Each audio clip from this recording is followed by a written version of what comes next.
ఆంధ్రప్రదేశ్ రాష్ట్ర ప్రభుత్వం మహిళల కోసం ఉచిత బస్సు ప్రవేశపెట్టింది. సీనియర్ జర్నలిస్ట్గా మీ అభిప్రాయం? ఒక సీనియర్ జర్నలిస్ట్గా మామూలుగా సామాజిక పరంగా ఆలోచించి నా అభిప్రాయం తెలియజేస్తున్నాను. మహిళా శక్తి అని పేరు పెట్టినప్పటికీ కూడా మహిళల కోసం ఉచిత బస్సు ప్రయాణం చాలా మంచిదే, కానీ ప్రతి ఒక్కరికి కాదు.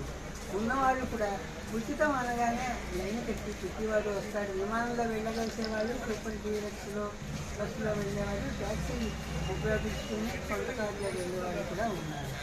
వాళ్ళందరూ కూడా ఉచిత బస్సు అయితే వస్తారు. నిజంగా లేని వాళ్ళు చూసి వాళ్ళ ఆదాయ వ్యవహారాలు చూసి ఆ వ్యయాన్ని ఆదాయాన్ని చూసిన తర్వాత మాత్రమే వాళ్ళ కోసం ఏర్పాటు చేయాలి. అంతేకాని ప్రతి ఒక్కరికి ఉచిత బస్సు ప్రయాణం అన్నట్టు పక్క రాష్ట్రాలు వాళ్ళు చేశారని మనం చేస్తే అక్కడ వాళ్ళ పద్ధతులు అలవాట్లు వేరు, మన ఆలోచించి అడుగు వేస్తే మంచిది. మహిళా శక్తిని పెట్టేది చాలా మంచిది.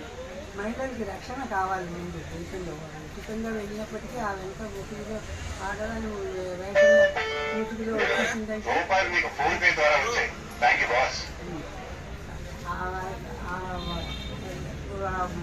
ఒంటరిగా వెళ్ళే మహిళలని వెంబడించేవాళ్ళు మహిళల వేషంలోనే వెళ్ళి ఉచిత బస్సుల్లో కూడా ప్రయాణం చేయడం.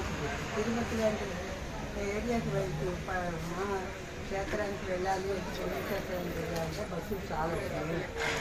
ఒక మహిళల కోసం ప్రత్యేకించి కొన్ని స్కూల్ బస్సులు మాదిరి కొన్ని బస్సులు ఉంచేసి భాషలో మాత్రమే వాళ్ళు ప్రయాణించడానికి ఏర్పాటు చేయవలసింది మేము అప్పచెప్తున్నాం.